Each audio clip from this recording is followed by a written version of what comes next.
Sales girl അമ്മായിയെ, challenge ഞാൻ ഏറ്റെടുത്തതല്ലേ അമ്മായിയെ? പിന്നെയും ഇങ്ങനെ വന്ന് പറയാൻ നിങ്ങൾക്ക് ഉളുപ്പും മാനമില്ലേ അമ്മായിയെ?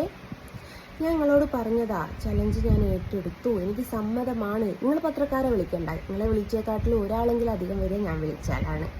പിന്നെ പ്രിയനെ കൊണ്ടുവരണ്ട കേട്ടോ. പ്രിയനെ കൊണ്ടുവന്നാൽ ഞാൻ ബാറ്റയുടെ ചെരുപ്പാടാറ്, അത് അവളുടെ മുഖത്ത് വെക്കും. അതിന് ഞാനില്ല കേട്ടോ. ആ അരുണ് പറയാത്ത ആ പോലെ പറയുന്നൊരു സംഭവം ഉണ്ടല്ലോ, ആ തള്ളച്ചിനെ കൊണ്ടുവരാൻ എനിക്ക് താല്പര്യമില്ല അമ്മ. അപ്പോൾ ആ മാനെ കൊണ്ടുവരാൻ എനിക്ക് താല്പര്യമില്ലാത്തതുകൊണ്ടാണ്. പിന്നെ ഞാനൊരു കാര്യം ചോദിക്കട്ടെ, നിങ്ങൾക്ക് എന്തെങ്കിലും ബുദ്ധിമുട്ടുണ്ടോ? നിങ്ങളെ കയ്യിൽ ഒരു വർഷത്തോളമായിട്ടുള്ളൊരു പേപ്പർ എടുത്തിട്ട് വരാനാ പറഞ്ഞത്. ഈ 18ഓളം ആൾക്കാരുടെ പേര് പീഡന കേസ് കൊടുത്തില്ലേ, അതിൻ്റെ ഡീറ്റെയിലും കൊണ്ട് വന്നാൽ മതി. അതിലൊരു പേപ്പറിൻ്റെ ബാക്കിലായിട്ട് ഞാൻ വരച്ചു തരും. അതിലൊരു പേപ്പറിൻ്റെ ബാക്കിലായിട്ട് നിങ്ങളെല്ലാവർക്കും ഇട്ട് ചലഞ്ച് കൊടുക്കുന്നതല്ലേ. എന്താണ് ചേച്ചി നിങ്ങൾ ഈ ചലഞ്ച് ഏറ്റെടുക്കാത്തത്? 17 ആൾക്കാരുടെ എനിക്ക് കറക്റ്റ് ഓർമ്മയില്ല, പക്ഷെ ഒരാളുടെ എനിക്ക് കറക്റ്റ് ഓർമ്മയുണ്ട്. നിന്റെ ചത്തുപോയ തന്തയാണ്, അതെനിക്കറിയാം. അയാൾ കോംപ്രമൈസൊക്കെ ചെയ്തതിന് ശേഷമാണ് നിൻ്റെ അമ്മ വിഷം കൊടുത്തത്. അതുവരെയുള്ള കാര്യങ്ങളൊക്കെ എനിക്കറിയാം, പക്ഷെ ബാക്കിയൊന്നും എനിക്ക് അറിഞ്ഞൂടാ.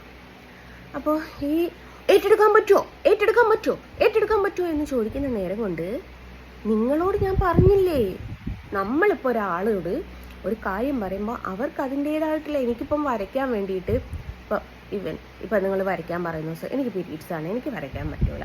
ഇനിയിപ്പോൾ നിങ്ങൾ വരയ്ക്കാൻ ഇവിടെ വീട്ടിൽ വരുന്ന സമയത്ത് ഞാൻ ചിക്കനും മീനും കൂട്ടിയിട്ടുണ്ട്, ഞാനത് വരയ്ക്കില്ല.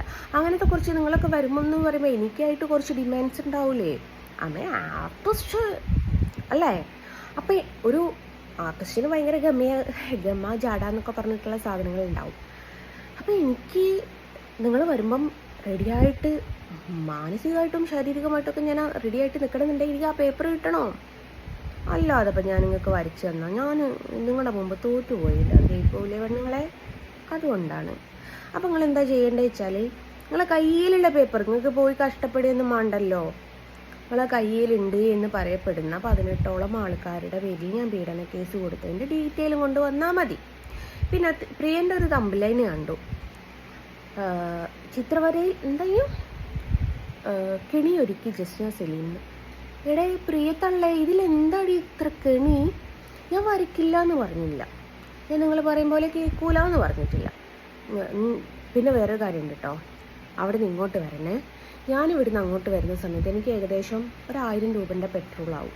നിനക്കാകുമ്പോൾ ബസ്സിനല്ലല്ലോ ഇനി വരുള്ളൂ, ഗുഡ്സിൽ വരുന്ന സമയത്ത് ഒരു 300 രൂപേൻ്റെ ഡീസലേ വരുള്ളൂ. ഗുഡ്സായാൽ നിനക്ക് ബാഗിലൊന്ന് വിശാലമായിട്ട് കിടക്കുകയും ചെയ്യാം. ഈ ഗുഡ്സ് പണിക്കാർക്കൊക്കെ ഇപ്പം ഇത്ര മോശപ്പെട്ട ജോലി എങ്ങാനാണോ എന്ന് ചോദിക്കാൻ കമൻ്റ് ഇടുന്ന ആൾക്കാർക്ക്, വലിയ വിദ്യാഭ്യാസമുള്ള ആൾക്കാർക്ക് ഈ ഗുഡ്സ് ഡ്രൈവർ എന്ന് പറയുന്നതൊക്കെ മോശപ്പെട്ട ജോലി തന്നെയാണ്. ചേച്ചിയുടെ വിദ്യാഭ്യാസം വെച്ചിട്ട് ജില്ലാ കളക്ടറെയോ ജില്ലാ മന്ത്രിയെയോ, ജില്ലയിൽ മന്ത്രി ഉണ്ടാവില്ലേ, MLA അല്ലേ, അതാണ്ട് നമുക്ക് മന്ത്രി തന്നെ ഉണ്ടാക്കാം, ജില്ലാ മന്ത്രിയെയോ ഇനി പ്രധാനമന്ത്രിയെയോ, അതും അല്ലെങ്കിൽ ഇപ്പം ആരെയൊക്കെ കിട്ടൂ, ആ ഡോക്ടറോ അല്ലെ അറ്റ്ലീസ്റ്റ് ഒരു പല്ലിൻ്റെ ഡോക്ടറെങ്കിലും ആവായിരുന്നു, എന്നാൽ പല്ലെങ്കിലും വെപ്പിക്കായിരുന്നു. പോട്ടെ. അപ്പം അങ്ങനെയാണ്. ചേച്ചിക്ക് മറുപടി തരൂല എന്ന് വിചാരിച്ചെടുത്ത് ചേച്ചി ഇങ്ങനെ എന്നെ പ്രൊവോക്ക് ചെയ്യേണ്ട ആവശ്യമില്ല. ചേച്ചി ഈ അക്കൗണ്ടിൻ്റെ അകത്ത് ചേച്ചിനെ ബ്ലോക്ക് ചെയ്യാനുള്ള വകുപ്പ് വല്ലതും പറഞ്ഞു തരാമോ? തന്നിട്ടുണ്ടായിരുന്ന വലിയ ഉപകാരമായിരുന്നു. എൻ്റെ വീഡിയോ താങ്കൾ കണ്ടോളൂ, പക്ഷെ താങ്കളുടെ വീഡിയോ എനിക്ക് കാണാൻ താല്പര്യം ഇല്ലേ, അതുകൊണ്ടാണ്. പിന്നെ ഈ പ്രിയയായിട്ടിപ്പോൾ എന്താ, അയ്യോ ഞാൻ എന്തൊക്കെയാ പറയുന്നത്, ഈ ആദില നൂറ എന്ന് പറഞ്ഞിട്ടുള്ള പെൺകുട്ടികളുടെ വീഡിയോ കാണാറുണ്ടോ? അടുത്തത് നിങ്ങൾക്ക് കേൾക്കാം. പ്രിയ ബൈജേട്ടന് പണിക്കോ ചേച്ചിയെ?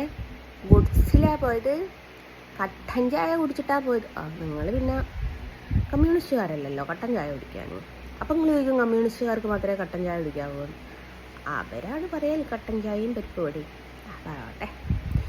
ഏതായാലും നമ്മുടെ അമ്മച്ചി, സെയിൽസ് ഗേൾ അമ്മച്ചി, പറ്റിയ പേരാ.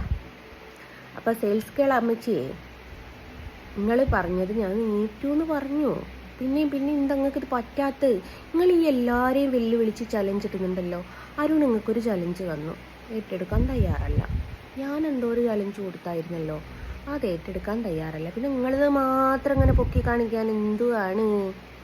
നിങ്ങൾ വലിയ രാഷ്ട്രീയത്തിലുള്ളവരായിരിക്കും. അല്ല, ഗുരുവായൂരത്തെ കേസിൻ്റെ ഇതൊക്കെ കിട്ടിയ കണ്ടില്ലേ?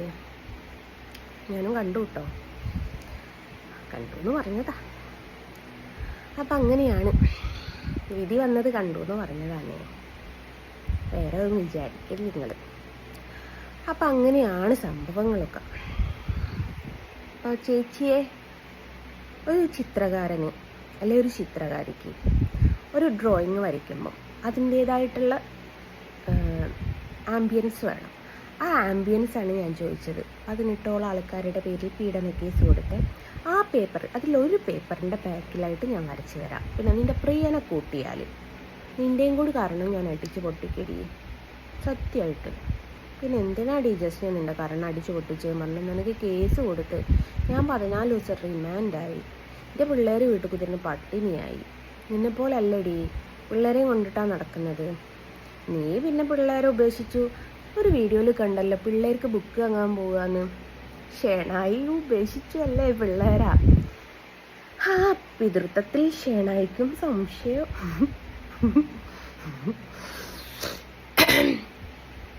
ചിരിച്ചതൊന്നുമില്ലേ, എനിക്ക് ചിരിക്കാനൊന്നും അറിയില്ല. പൊതുവേ ഒരു കെട്ടിയോളങ്ങനെ പോയാൽ കെട്ടിയന്മാർ പറയുന്നത് എന്താണെന്നറിയോ? കൊന്നാലും കൊച്ചിനെ ഞാൻ കൊടുക്കത്തില്ലെന്നാ, എൻ്റെ കുഞ്ഞുങ്ങളാണ്. പക്ഷെ അത് ഷേണായി നൈസായിട്ട് തറവാട്ട് കൊണ്ടച്ചാക്കി. കാരണം പിതൃത്വത്തിൽ സംശയം. ആ ബൈജേട്ടനല്ലേ ഇപ്പം മക്കളുടെ കാര്യമൊക്കെ നോക്കാറ്? കുഴപ്പമില്ല ചേച്ചിയെ. അപ്പം നമ്മൾ ചലഞ്ച് ഡേറ്റും സ്ഥലവും പറഞ്ഞാൽ മതി, ഞാൻ റെഡിയാണ്. ഇന്ന് ഉച്ചക്ക് വേണേൽ ഉച്ചക്കാവാം, വൈകിട്ട് വേണേൽ വൈകിട്ടാവാം. ഇനിയിപ്പോൾ അരമണിക്കൂർ മുമ്പേ ആണെങ്കിൽ അരമണിക്കൂർ മുമ്പേ ആവാം. അപ്പോൾ എനിക്ക് വേണ്ട കാര്യം മേടിച്ചാൽ മാത്രമേ എനിക്കത് വരയ്ക്കാൻ പറ്റുള്ളൂ. ഇനിയിപ്പോൾ കോപ്പി പേസ്റ്റ് ആയിക്കോട്ടെ, പക്ഷേ 1000-ന് പുറത്ത് ഞാൻ വിറ്റുപോയിട്ടോ. അതാണെങ്കിലും മേടിക്കാൻ ആളുണ്ട് ചേച്ചി. ഏതായാലും അതിലൊരു മാന്യതയുണ്ട്. മാല മോഷ്ടിക്കുന്നതിനെക്കാട്ടിലും മാന്യതയുണ്ട് ഞാൻ വരയ്ക്കുന്ന ചിത്രത്തിന്. മാല മോഷ്ടിക്കുന്നതിനെക്കാട്ടിലും മാന്യത ഉണ്ട് എന്നുള്ളതാണ് സത്യാവസ്ഥ. തട്ടിപ്പും വെട്ടിപ്പുമായിട്ട് പലരുടെയും കോൾ ചോർത്തൽ, അതിനെക്കാട്ടിലും മാന്യതയുണ്ട്. ഈ നിന്റെ കോൾ എൻ്റെ പിള്ളേർ ചോർത്തി എന്നാണോ അല്ലേ പറഞ്ഞത്? 2 കുഞ്ഞുങ്ങളാണോ ചോർത്തിയത്? ഏതായാലും നമ്മുടെ സെയിൽസ് ഗേൾ അമ്മായിക്ക് മറുപടിയായി. അമ്മായി ഇതിനുള്ള മറുപടി തരണമെന്ന് വിചാരിക്കുന്നു. പിന്നെ DNA ഒന്ന് ടെസ്റ്റ് ചെയ്ത് കാണിച്ചു കൊടുക്കുക. നമുക്ക് വെല്ലുവിളിച്ച എനിക്ക് വേണ്ടി കാണിക്കണ്ട, ക്ഷണയ്ക്ക് കാണിച്ചു കൊടുക്കുക. തൻ്റെ തന്നെയാടാ കുട്ടികൾ, നീ നോക്കിയില്ലെങ്കിൽ ഞാൻ നോക്കുമെന്ന് പറ. അതാണ് പെണ്ണ്. അവിടെയാണ് പെണ്ണിൻ്റെ കരുത്ത് കാണിക്കേണ്ടത്.